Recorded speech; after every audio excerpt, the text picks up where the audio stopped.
right in here with the Crusty Combi, and I'm about to put me new finger belt sander to use.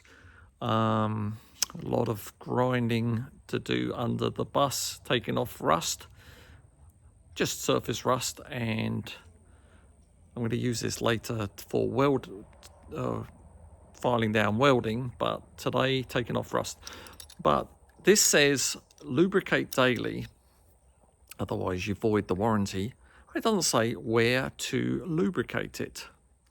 What you have to do is, this is the air inlet, you have to drip a few drips.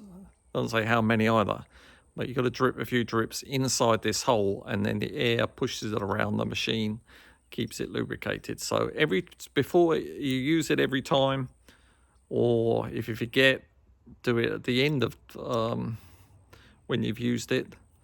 But I think certainly before you plug it in, that's a nice time to remember to put a few drops through the end.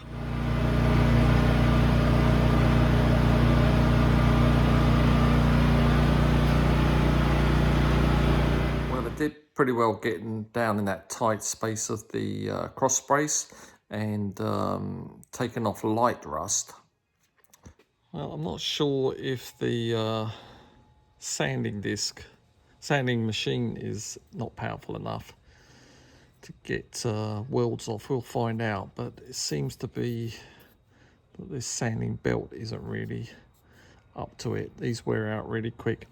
Anyway, you saw from my hands that my hands were getting filthy because it was blowing out all the oil and the water out of here. Obviously there's a lot of water in the compressor, so bought oil water separator. I'm going to put this in line, and hopefully this will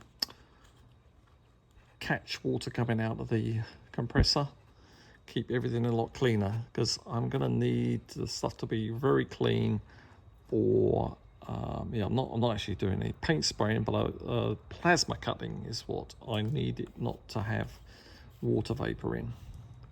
So yeah, a useful little tool, the sander, but I wish in some ways I'd gone for the $50 electric one. There's pros and cons, because I think that one has wider belts, and sometimes you've got to get into like tiny areas, and this definitely will get into the small area. Maybe you need one of each. Yeah, not bad for $20 anyway.